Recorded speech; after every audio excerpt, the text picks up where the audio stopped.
please, don't worry. Whatever you say, yes, ma'am. Aye, sir. Okay. Boy, I love Roger Rabbit. I am Roger Rabbit. Well, I'm not really Roger Rabbit. Sister. I'm here, baby. He's Roger Rabbit. I'm Charles Fleischer. But I did create the voice of Roger Rabbit, and I did it every day live on the set when they were filming the movie. You don't believe me, do you?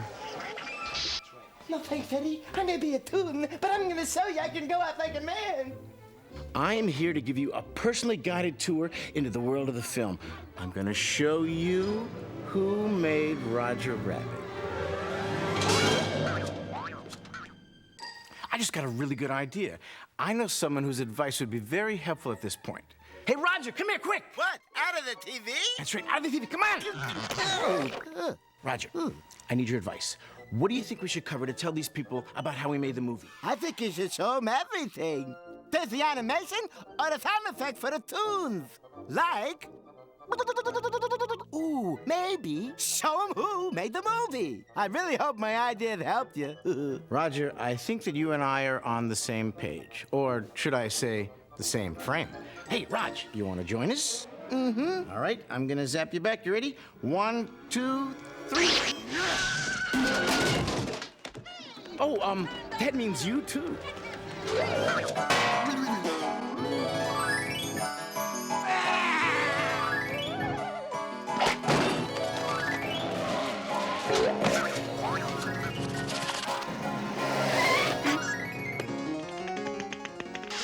So, here we are, inside the world of Roger Rabbit. It looks like the normal, run-of-the-mill cartoon, right? Wrong.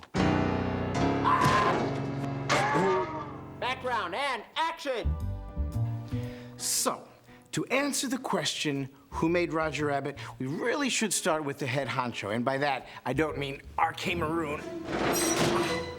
This gentleman is Mr. Steven Spielberg. He was the executive producer. And here, that's Mr. Robert Zemeckis, the director. These two brilliant minds are responsible for bringing Roger Rabbit to the big screen.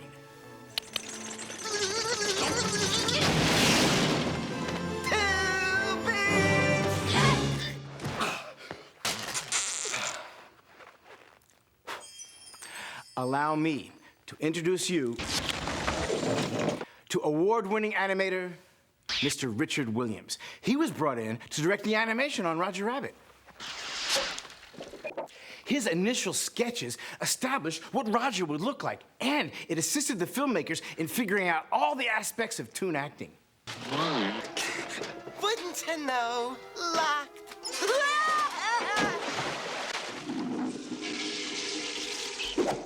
It was a big challenge trying to figure out how to take a cartoon character, whoa, and a human actor, and try and figure out how to put them in the same scene and make them look seamless. The butcher, the baker, they didn't know. But the liquor store guy, he knew. And I don't want no damn time, don't you? Come on, get out of here, come on. Please, Eddie, don't tell me you're making a big mistake. I didn't kill anybody, I swear. Wait, hold it. I'm getting a little ahead of myself. Just let me back up a little. Whoa! Long before the filming was started, a series of storyboards was created. These are simple sketches that are arranged like panels in a comic strip, and they show the filmmakers what the action is going to look like on the screen. Now, before the animation started, the filmmakers had to shoot all of these scenes using only the human actors. Why? Because the tunes would be added in later. Let's take a look at what I'm talking about. Take one. Good-looking guy like that? The dames will be breaking his door down. Dames? What dames? Jessica's the only one for me. You'll see. We'll rise above this piddling picadillo. We're gonna be happy again. You got that? Happy. Capital H-A-P-P-I. When Steven Spielberg saw the first cut of the movie, before the tunes were added, he said that it looked like the Invisible Man returns. To help out the actors, rubber dolls of the missing cartoon characters were used as a reference. Towards the lens. Arm is in relationship to his eyes.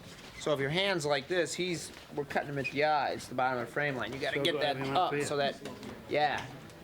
They brought toon actors to the set to do voices while they filmed the humans.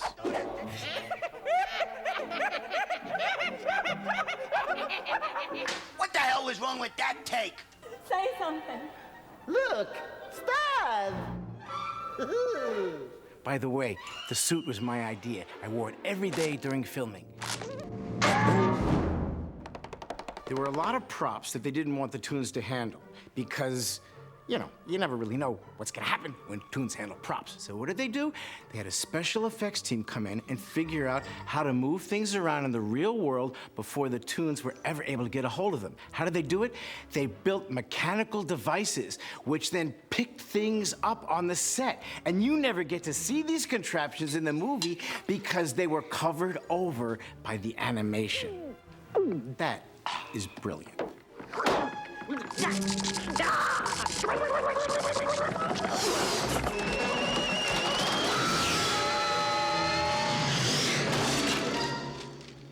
Thanks. I needed that. Additionally, a group of puppeteers lent a hand in moving certain props around on wires, making it appear as if missing Toon characters were right there on the set. We got a reliable tip-off. The rabbit was here. You keep talking like that, and I'm gonna have to wash your mouth out. Through the magic of the special effects team and the artistry of the puppeteers, the invisible Toons came to life. So, this robotic arm later became a plate-smashing Roger Rabbit. And this tray would soon be carried by a penguin waiter. And these weapons would soon be wielded by weasels. Valiant's got him stashed somewhere. When it came time to pull it all together, they filmed the scenes with the special effects, the actors, but no Toons. Ready?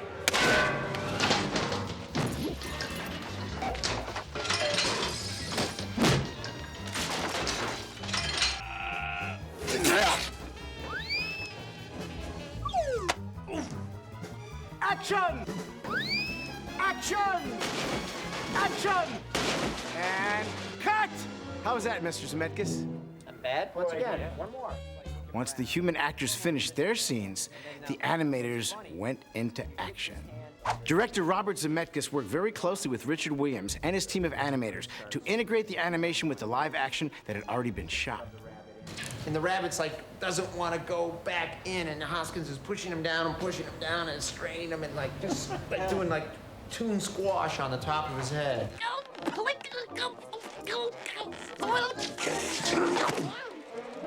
But tell me, Eddie, is that a rabbit in your pocket, or you're just happy to see me? More than 300 of the best animators and production personnel from all over the world were brought together to work on Who Framed Roger Rabbit. To add animation to a scene, every frame of live action footage was made into a still photograph, and then the animators had to hand draw every frame on top of each photo. No computers were used. Now think about that. Someone had to draw every minute movement of the Toons, frame by frame, and then hand paint all the colors onto each cell. Okay, let's do the math and see if we can figure this out. There's 24 frames per second, which means that every 10 seconds would be 240. So, multiply by the square root of hours in a day. Add the percentage of coffee consumed by the animators.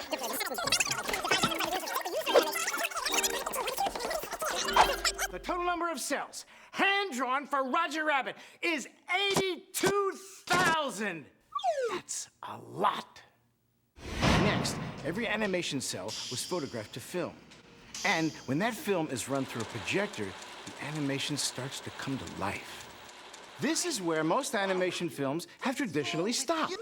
But here is where these filmmakers took it one step further. They decided to make their Toons look more lifelike than ever before. The animation and live-action footage was sent to the George Lucas Visual Effects Company, Industrial Light and Magic, the same guys who made Star Wars. It was there the animation received the final touches. Shading, shadows, and highlights were added layer by layer, and then composited together to give the characters a lifelike, three-dimensional look. I'm not bad. I'm just drawn that way. And with every piece of the puzzle in place, ta-da! 2.5 years later, you've got yourself a movie called Who Framed Roger Rabbit?